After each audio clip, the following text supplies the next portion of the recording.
बहुत जमाना पहले एक नेक और इबादत गुजार लड़की थी जिसका नाम मरियम था। वो दिन रात अल्लाह की याद में रहती थी। हर कोई उनकी पाकीज़गी की गवाही देता था। लेकिन अल्लाह ने उनके लिए एक बहुत बड़ी आजमाइश रखी थी, ऐसी आजमाइश जिससे सुनकर दिल कांप जाए। एक दिन अल्लाह के फरिश्ते ने आकर कहा, मरियम, अल्लाह ने तुम्हें एक बेटा देने का फैसला किया है। मरियम घबरा गई, कहने लगी, मेरे पास तो कोई मर्द नहीं आया, मेरा बच्चा कैसे हो सकता है? फरिश्ते ने जवाब दिया, ये अल्लाह का हुक्म है, जब वो चाहे तो सिर्फ कह देता है हो जा, और वो हो जाता है। वक्त गुजरा और मरियम के पेट में बच्चा पलने लगा। वो दिन ब दिन परेशान हो रही थी कि लोग क्या कहेंगे, दुनिया कैसे इल्जाम लगाएगी। लेकिन अल्लाह ने उनको हिम्मत दी। जब पैदाइश का वक्त करीब आया तो वो शहर से दूर एक बयाबान में चली गईं। वहां एक सूखे खजूर के दरख्त के नीचे बैठ गईं। तन्हाई, खौफ और दर्द की शिद्दत से उनकी हालत बुरी हो गई। तड़पते हुए कहने लगी, काश मैं इससे पहले मर जाती और कोई मुझे याद भी न करता। ये अल्फाज सुनकर दिल दहल जाता है। एक नेक पारसा औरत जिसने कभी गुनाह नहीं किया, वो दुनिया के तानों से इतनी डर गई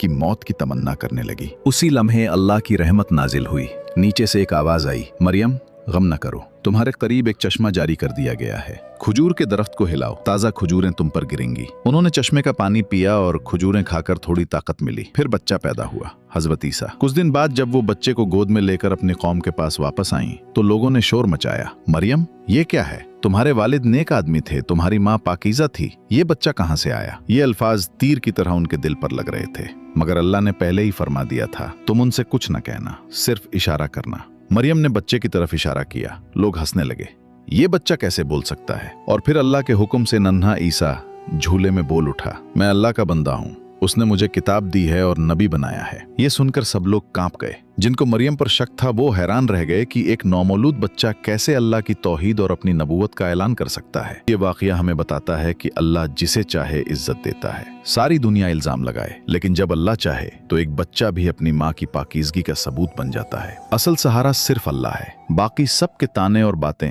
महज आजमाइश हैं।